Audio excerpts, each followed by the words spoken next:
Hey, what's up, lightboltjoe here. Today we are going to discuss the 1918 book by L. Frank Baum, The Tin Woodman of Oz. This is illustrated by John Arneal, written by L. Frank Baum. He wrote this in 1917. It came out in 1918. Women's rights wasn't a big thing, big movement until the 1920s. This plot of this book is gross, specifically because it revolves around making a woman marry you.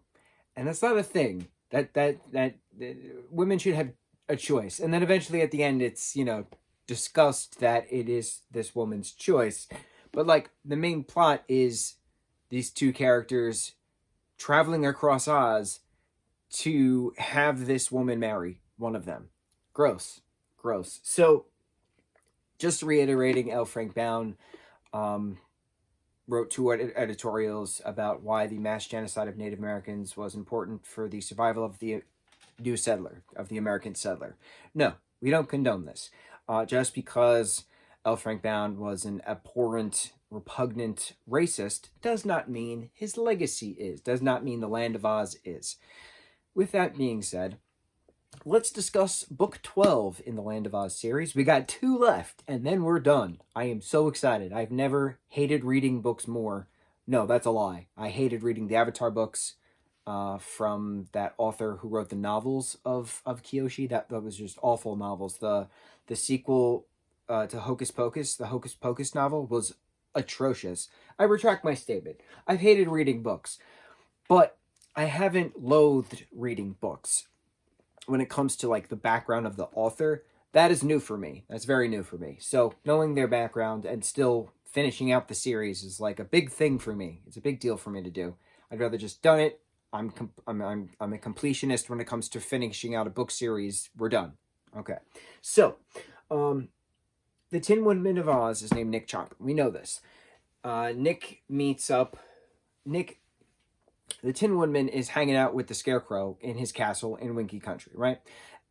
Tin Woodman is known as the Emperor of the Winkies. The Winkies is a country of Oz. Oz is ruled by Ozma of Oz. Okay, so a kid comes around named Woot the Wanderer, and he comes to the Winkie Palace. He meets the Tin Woodman and the Scarecrow, and he asks the Tin Man, how did you become made out of tin? Were you always made out of tin?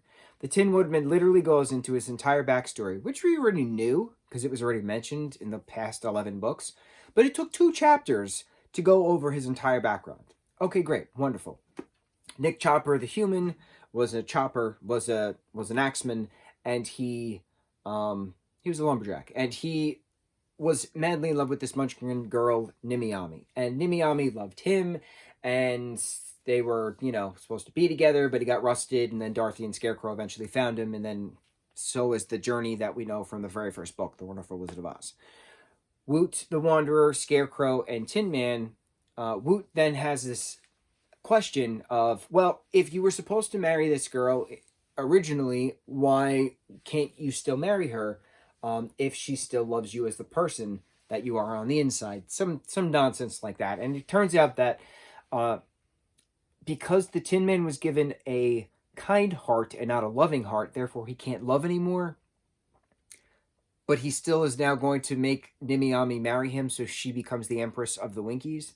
It was a weird plot, bro. Very weird. So the 3 of them go on their adventure. They come across Polychrome, the Rainbow's daughter, who is transformed into... And I love Polychrome. Woot's a good character, too. I'll give him that.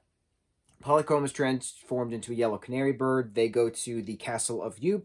Mrs. Yoop is the wife of Mr. Yoop, who we met many books ago. He was imprisoned for stealing cows and sheep or something like that. He was eating them, and, he's a giant, so, giant is bad. So Mrs. Yoop is locked up in her castle. She's a Yuka'u, which is a type of sorceress, type of wizardry, type of magic. It's just different magic. Just like language. This is like language. It's used for communication skills, but each country, each region has its own version of language, right? Yuka'u, different version of magic. Okay, fine. So she turns Woot into a green monkey. Scarecrow's turned into a bear. Tin Woodman is turned into a tin owl. They break out the canary bird, who they don't know is Polychrome at that given point. They then, move on with their adventures, go through different countries and lands and have their adventures. Ozma and Dorothy are seeing all this happen in the magic picture frame in the Emerald City, take the sawhorse, hook them up to the red wagon, meet them in this particular country. Ozma knows some magic. She's been practicing some magic. So, like, which was kind of interesting. So, she's capable now of transforming them kind of back into their original state, but not fully, because, like, something with Yuku magic is too sophisticated, especially for, like, meat people. So, like, she had to work around it, but, like, she couldn't get Woot back into a monkey because he was the only non-fairy-like creature. Something like that. So they come up with a plan to get Green Monkey of Woot into Giantess Yoop. Right? Yes. Yop.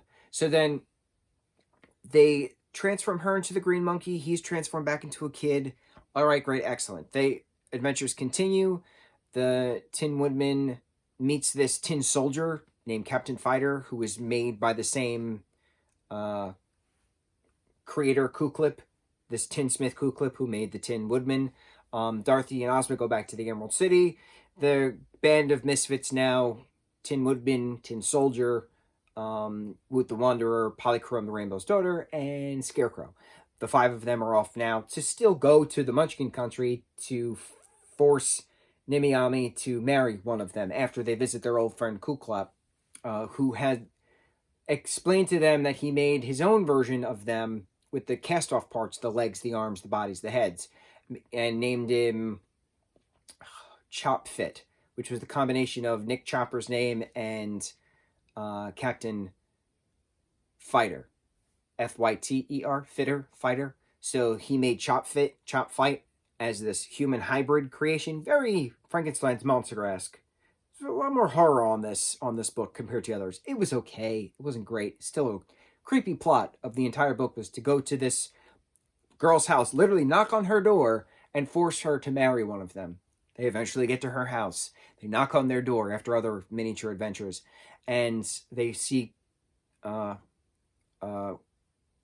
Fit is now her husband. He doesn't have a left arm anymore, so he now has a tin arm. So he's literal parts of the 2 of them, plus a tin part, and she explains, well, he's better than both of you, because both of you were supposed to marry me, and you never showed up. And they're like, we rusted in the rain, and we obviously couldn't tell you this. It was just so weird. It was so weird. So then eventually they all go out. Polychrome goes back to her, castle in the sky with her sisters, and her dad's rainbow comes and gets her. The rest of our group goes back to the Emerald City, relays all of the adventures to Ozma and Dorothy. Woot is allowed to travel to Oz as he did prior. Tin Woodman and Scarecrow go back to the Winky Castle, his castle in the Winky Land. Captain Fitter is made a part of Ozma's army, and then he eventually goes to Gillikin, which is the North Country, to help the uncivilized people, or something's just strange. It was a cringy book to read. I did not enjoy it as much as I hoped. It was better than other books, but like not good as far as I have a list. I have a list so far. We'll go through my actual what's the best to what's the worst out of the 14 as far as plot goes. I've expressed my hatred for these books numerous times in regards to people can die in Oz, people can't die in Oz. You need money in Oz, you don't need money in Oz. This kind of explained that Oz was never a fairy country originally. It was originally a mortal country, and then when the desert encapsulated it, one of the queens, who was a magician, put the fairy curse on Oz. Fairy blessing on... No, I like curse better. Curse on Oz. If you're old, you stay old. If you're young, you stay young. If you're a baby, you stay a baby. Oh, another thing that was interesting. We meet up with the 9 piglets that the wizard has. We meet their mom and dad very briefly in one scene just to get straw for the Scarecrow after his straw was eaten by this Griffin character, which was just weird. But, like, certain things were okay, but other parts were just so cringe and just super sus and, like, not relevant anymore. It's just sometimes when you read a book that's over 100 years old, some things don't translate into the modern times. This is a good example. This series, some things do translate very well, other things do not. This plot point of forcing a woman to marry you is not one of them. It's not a thing. We don't do that anymore. We should have never done that in the first place, but especially now, we don't do that anymore. And that is it. That is our conversation on the 12th book in the Land of Oz series, the Tin Woodman of Oz. It's a good cover. I got mixed feelings with this series. So 2 more to go. On to my next pile of books to be read, and then we're rereading the Stranger Things comics. We got to review some of those. We got to reread the Avatar comics. We got to review some of those. I notice in both of those series, I haven't talked about all of them. We got to talk about all of them. We got to get it going. On to the next review. Mucho mahalo.